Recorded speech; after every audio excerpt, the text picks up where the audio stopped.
On a fait des études sur la question de savoir si l'argent faisait le bonheur. Et les réponses ont montré qu'on accorde davantage d'importance à ce qu'on a mis de côté qu'à notre revenu mensuel. On peut l'expliquer par le fait que la sécurité compte énormément quand il est question d'argent. Et c'est quelque chose qu'on peut en quelque sorte acheter avec notre épargne. J'aimerais que dans des sociétés comme l'Allemagne ou la France, l'indice de satisfaction de vie soit annoncé dans les journaux télévisés, comme le sont les chiffres mensuels de la croissance économique.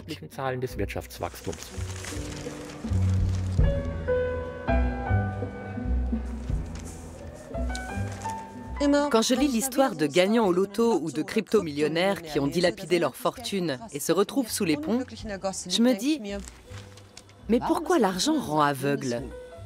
Moi, j'aurais su exactement quoi faire avec ces millions pour être heureuse.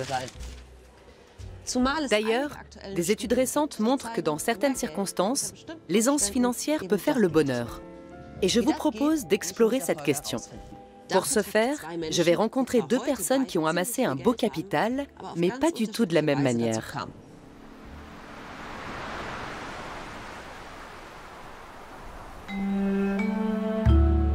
La première a fait fortune à la force du poignet.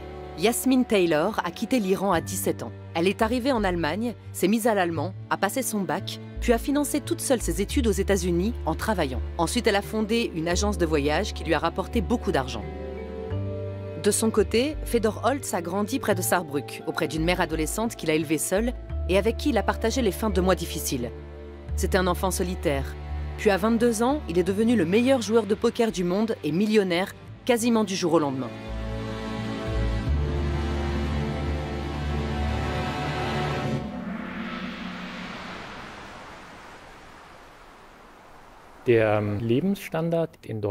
En Allemagne, le niveau de vie a été à peu près multiplié par 4 depuis les années 1950. Et pensez-vous que nous sommes 4 fois plus heureux ou satisfaits que nos grands-parents? Pas du tout. Pendant longtemps, les chercheurs ont cru que l'argent ne pouvait rendre heureux que dans une certaine mesure et qu'au-delà d'environ 75 000 € par an de revenu familial, il n'y avait plus de différence. Aujourd'hui, on sait qu'il n'en est rien. En fait, même au-delà de cette limite, il existe encore un lien entre l'argent et le bonheur.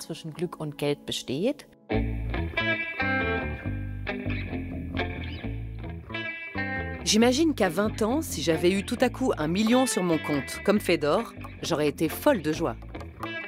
Mais voyons ce qu'en pense l'intéressé. Ça ne fait pas sans cigare. Je mise 5. Et du coup, je dois miser combien? Tu peux te coucher ou miser pareil. Pas question que je me couche.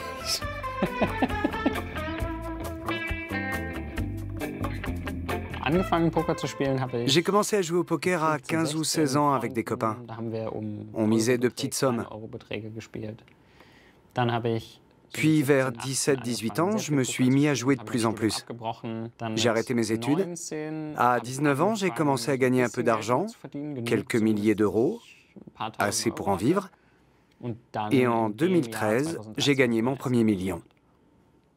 Qu'est-ce que tu as ressenti? C'était génial. Vraiment super.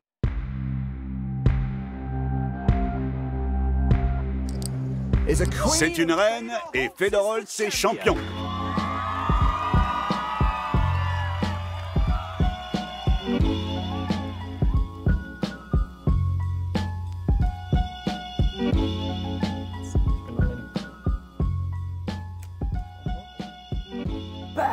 Bam! T'as plus un seul jeton, t'es un loser. Quand on gagne une telle somme, le sentiment de bonheur dure combien de temps? Je suis passé très vite de 20-30 000 euros à 300 000. Et puis rapidement de 300 000 à 1 million. Et bien entendu, c'est l'euphorie. Quand on gagne, on est sur un petit nuage pendant 1 ou 2 jours. C'est très agréable. Mais bon, 2 semaines après, c'est fini. Je ne me réveillais plus en me disant « Mon Dieu !» Donne-moi 1 million, je te promets d'être heureuse pendant 1 an. J'en suis pas sûr. C'est ce qu'on appelle l'adaptation hédonique. Il existe des études célèbres qui montrent que les gens qui gagnent beaucoup d'argent au loto, des gains vraiment exceptionnels, ne sont pas plus heureux en fin de compte. Parce qu'il y a un phénomène d'accoutumance. Peu importe ce qui nous arrive, on finit toujours par revenir à un niveau de bonheur identique. Il peut monter de temps à autre quand on vit quelque chose d'agréable, mais il retombe très vite à son point d'équilibre. Le bonheur est le signal d'un changement positif. Quand on a tout à coup plus d'argent, cela donne une certaine impulsion. Mais c'est un état qui est par nature éphémère. Je connais des gens qui sont millionnaires et qui ont l'impression d'être pauvres. Ils disent qu'ils n'ont pas les moyens de s'offrir telle chose ou de créer telle entreprise. Je trouve ça très déconcertant. Comment peut-on avoir autant d'argent et ne pas se sentir riche? L'explication, c'est qu'on appartient à un environnement social qui correspond à notre degré de fortune. Et pour tenir son rang dans ce cercle, on va toujours devoir dépenser un peu plus, ce qui fait qu'on n'en a jamais assez. D'accord, j'ai compris. On en veut toujours plus. Et quand j'y pense, c'est vrai. J'ai publié mon premier livre à 21 ans. Quand il est sorti, je suis descendue au kiosque pour le chercher. J'ai été méga heureuse.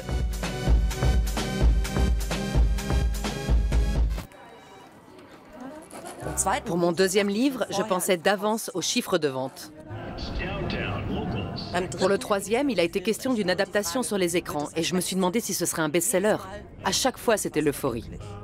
Mais dès le lendemain, il m'a fallu gérer la pression parce qu'il fallait réitérer l'exploit et même faire mieux. Alors la question qui s'impose, c'est comment sortir de ce cercle infernal? Bonne question. À partir de combien on a assez? Le plus efficace contre le phénomène d'adaptation hédonique, c'est de varier les expériences. On peut par exemple faire en sorte de toujours emprunter des chemins différents. Ou quand il s'agit d'argent, ne pas acheter à chaque fois la même chose.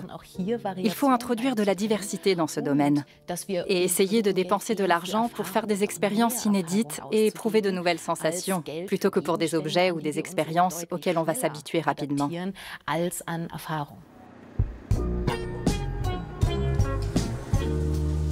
Merci. On va où? En haut.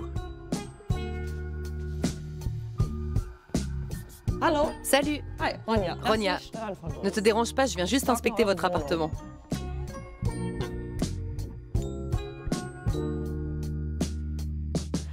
Le pauvre trillionnaire. Je l'ai même pas encore ouvert. Et là, ça va où? Encore plus haut. Merci. Et là, c'est encore chez vous? Oui, toute la terrasse. Je monte. Je t'en prie. Sympa. Et il y a un jacuzzi. Parle-moi de ton début de carrière. C'était pas la folie. Il y avait des moments où je gagnais un peu, 3, 4 ou 5 000 euros, et où je me disais « Ok, c'est bon, là j'arrête ».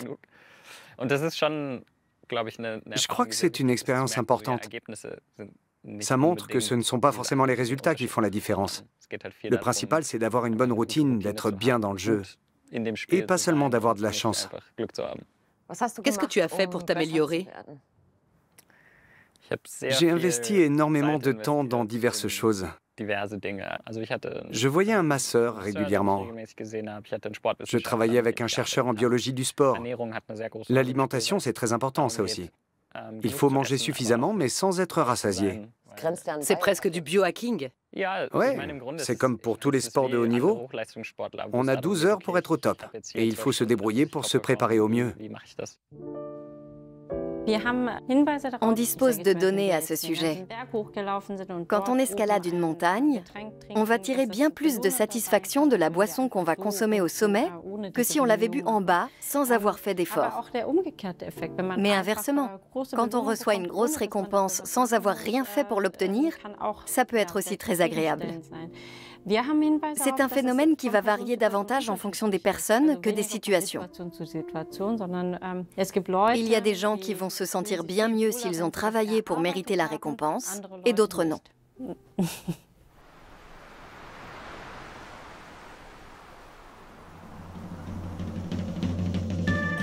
Mérité ou pas, avec ou sans accoutumance, une chose est sûre, il n'y a pas de luxe sans argent. Et je vais en profiter avec Yasmine. Ça fait 5 ans que tu n'es pas allé chez le coiffeur? Mais oui, alors ça va être 5 fois plus agréable. Boum.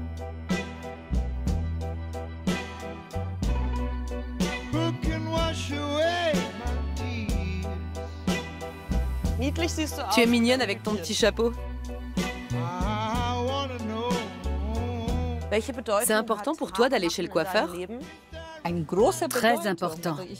Même quand j'étais étudiante et que je n'étais vraiment pas riche, je dépensais beaucoup d'argent pour aller chez le coiffeur, parce que je me sentais toujours très bien après.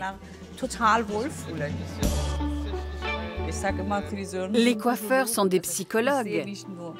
Non seulement j'ai meilleure allure, mais je me sens aussi beaucoup mieux. Le coiffeur miracle, tu as entendu? Quel magicien! Je suis d'accord. Ici, ça va de soi. Mais dans beaucoup de cultures, c'est un luxe de se faire coiffer, de pouvoir profiter de ça. Il y a d'autres luxes qui te paraissent essentiels ou qui t'apportent du bien-être? Oui, pas mal de choses. Quand je pars en vacances et que je réserve un bel hôtel, quand je suis au bord de la mer ou à la montagne, la liste est longue. C'est une belle bague. C'est la princesse perse. Elle est toute en diamant? Oui.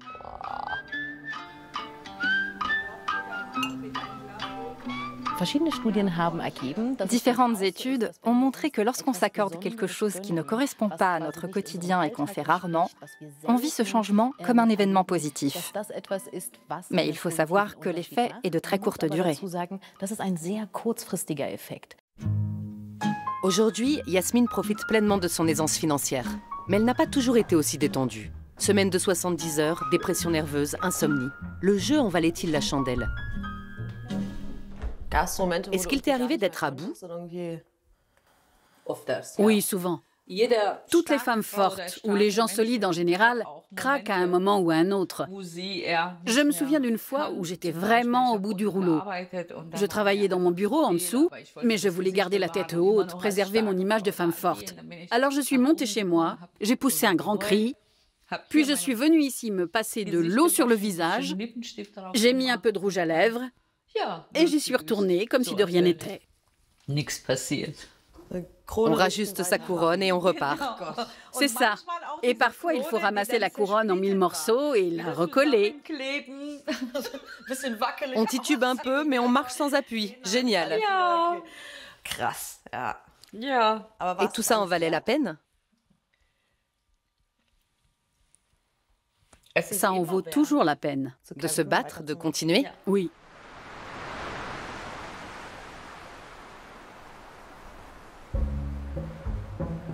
Je peux vous garantir que ce n'est pas l'argent qui nous fait courir. La motivation, c'est la compétition, gagner, battre les autres. On voit bien que les gens qui gagnent beaucoup d'argent profitent de certains plaisirs et de privilèges. On les respecte, on les admire, on veut les côtoyer et ça nous stimule. C'est dans notre nature d'imiter les autres.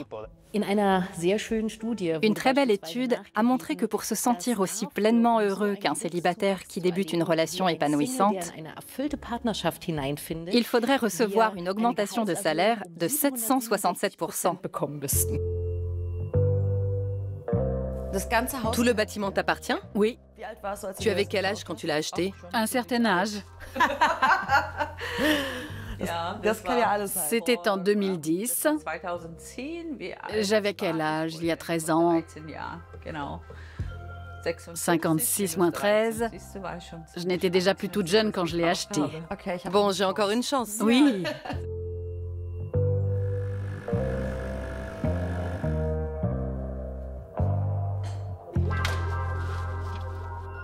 Ça a l'air délicieux.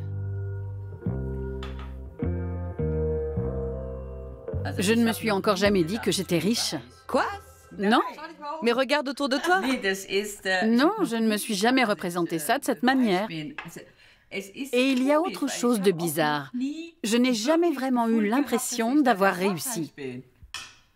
Je connais ça, l'impression de n'avoir encore rien fait, qu'il faut aller encore plus loin. Je pense que c'est pour ça que je n'ai jamais pu profiter de ma réussite. Parce qu'on se dit, bon, je n'ai pas encore atteint ce but-là, alors... On cherche toujours le but d'après, c'est épuisant, non? C'est exténuant. On ne vit jamais dans l'instant présent. Ça doit être terrible. Oui, c'est ce que j'ai vécu pendant des années. Et maintenant? Aujourd'hui, j'ai une grande qualité de vie, parce que j'ai changé. Je vis au moins à 80% dans le présent. Je n'ai pas encore réussi à rester à 100% dans l'instant, mais j'en suis à plus de 80%. Et je profite de plein de petits plaisirs. Une promenade, être dans le jardin, partager un moment avec mes amis et ma famille. Je savoure tout ça beaucoup plus qu'avant. Uniquement des choses qui ne coûtent rien. Oui.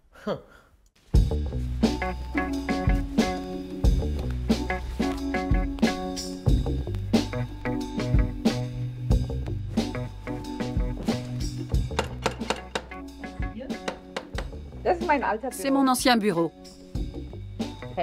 Bonjour. Avant, c'était le siège de mon entreprise. Aujourd'hui, je loue les bureaux, avec vue sur la piscine. Tu as constitué ta fortune toute seule.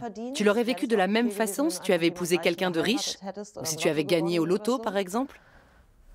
Je n'ai pas eu cette chance. Je n'ai jamais eu les 6 bons numéros. Mais épouser un homme riche, ça n'était pas dans mes plans. Je n'y ai jamais pensé et je ne l'aurais pas voulu de toute façon. La piscine est toujours pour moi un symbole de réussite, un signe extérieur de statut social. Est-ce que le luxe et les attributs de la richesse étaient importants pour toi? Ils l'ont été, oui. À une époque, je ne jurais que par les vêtements de marque. Mais c'est fini. Pourquoi ce changement? Avant, je n'avais jamais le temps de rien. Je courais tout le temps derrière les objectifs qu'on s'était fixés, ou plutôt que je m'étais imposés. Et je crois que c'était le prix à payer pour compenser une forme de déficit dans d'autres domaines. Et on se construit un cocon. Quand on a peu de choses par ailleurs, on a besoin de se sentir bien dans le cocon qu'on s'est construit.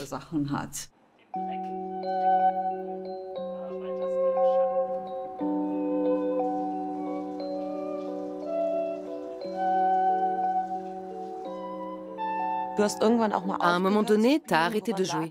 Pourquoi? Ça ne te rendait plus heureux? J'avais une certaine image du joueur de poker. Pour moi, ça voulait dire être un des meilleurs et participer à tous les tournois du monde, être à fond. C'est ce que j'ai fait. Et puis, je me suis rendu compte qu'il y avait autre chose dans la vie. Je suis quelqu'un qui a besoin d'évoluer en permanence. Et cet été-là, je n'ai pas eu l'impression d'aller de l'avant, j'ai uniquement gagné de l'argent. Au bout de 8 semaines, sur le papier, j'avais réussi. J'avais joué en moyenne 12 heures par jour, 7 jours sur 7, j'avais amassé une fortune, mais j'avais le sentiment d'avoir moins d'énergie à la fin qu'au début. Pour moi, c'était un signal fort. Je n'avais pas envie de continuer de cette manière.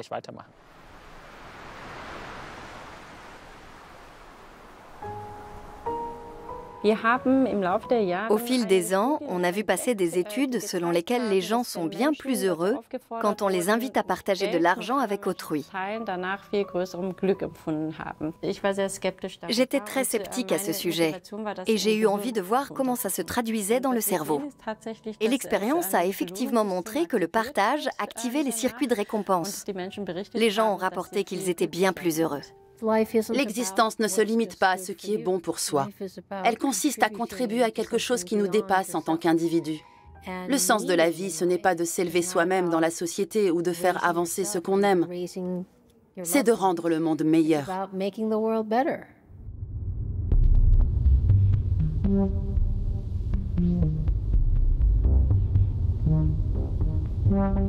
Tu crois que la richesse amène de plus grandes responsabilités envers les autres? On dit qu'il suffit de donner de l'argent à quelqu'un pour voir son vrai caractère. Quand on a la chance de gagner de l'argent et surtout d'en amasser plus que nécessaire, au-delà de ce dont on a besoin pour soi, il est naturel, je dirais, de le partager avec d'autres. Argent partagé, argent double. C'est ma devise. Ce n'est pas un bon conseil financier, mais c'est une leçon de vie. Tu as aussi publié un livre. De quoi parle-t-il et pourquoi l'as-tu écrit? Il parle de la situation politique de l'Iran actuel, mais aussi de son évolution depuis 44 ans. J'examine les lois qui ont, de façon systématique et extrêmement organisée, rendu la vie des femmes encore plus difficile qu'elle n'était auparavant. Les recettes du livre vont aux familles dont les proches sont en prison et qui ne peuvent pas travailler. C'est une aide qui leur permet de subvenir à leurs besoins. Mais je voudrais aussi mettre en place des microcrédits pour les femmes. Le but, c'est qu'elles deviennent indépendantes et puissent rembourser l'argent pour qu'il soit redistribué à d'autres. Un effet boule de neige.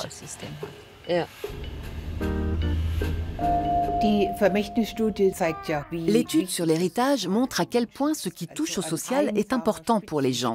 Ce qui arrive en tête, c'est le sentiment d'appartenance, le nous. La santé vient après, de même que ce qui est matériel, comme le fait de gagner beaucoup d'argent. À ce sujet, d'ailleurs, les gens disent souvent « C'est important pour moi, mais ça ne devrait pas l'être ». Ils se critiquent eux-mêmes, ce que je trouve intéressant. Ils sont plus vénaux qu'ils ne voudraient l'être. Ils reprochent à la société de beaucoup trop mettre l'accent sur l'argent. Et ce qui est sous-entendu dans ce genre de considération, c'est une critique de notre système capitaliste, dont chacun est plus ou moins victime. Ma femme est australienne. Et il y a un vin de son pays qu'elle aime vraiment beaucoup. On en a rapporté une bouteille lors de notre dernier séjour. Et récemment, on a reçu des amis à dîner, et comme ils apprécient le vin australien, ils nous ont demandé si on en avait. Au début, on n'avait pas envie d'avouer qu'on avait cette bouteille si précieuse. Mais après, on a trouvé ça idiot. C'est une joie de partager un vin excellent, en bonne compagnie, avec un bon repas. C'était bien mieux que de le boire seul et de se saouler. C'était merveilleux.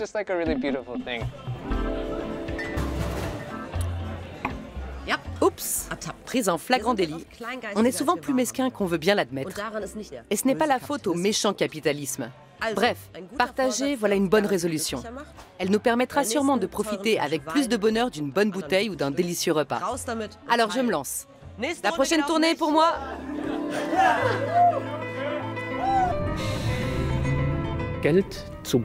Donner de l'argent rend heureux. C'est ce que nous montrent plusieurs très belles recherches. L'une des plus éclairantes est celle de la psychologue canadienne Elizabeth Dunn. Le principe, c'est qu'elle a joué les bonnes fées auprès de gens qui ne s'y attendaient pas. Elle a dit à certains ménages, « Je vous donne 50 €, mais à une seule condition. Il faut avoir dépensé l'argent d'ici ce soir. » Et à d'autres familles, elle a dit « Voici 50 €, je vous les donne si vous promettez d'en faire cadeau à quelqu'un dans la journée. » Et le soir, quand on a comparé les réponses pour voir quels ménages étaient les plus heureux, c'était très souvent ceux qui avaient fait plaisir à quelqu'un d'autre avec cet argent.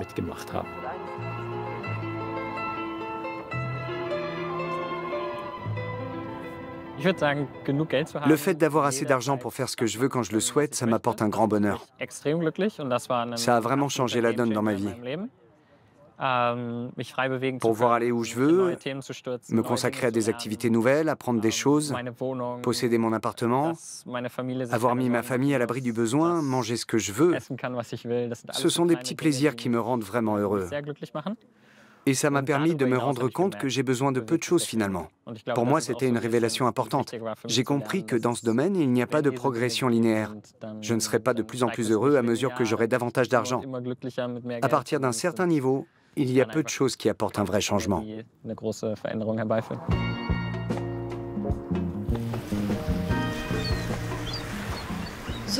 Je n'ai jamais vraiment été douée avec l'argent. Ce qui me console, c'est qu'au moins, je sais très bien le dépenser. Mais comme le dit si joliment Yasmine, argent partagé, argent double. Se faire plaisir et gâter les autres, ça rend heureux.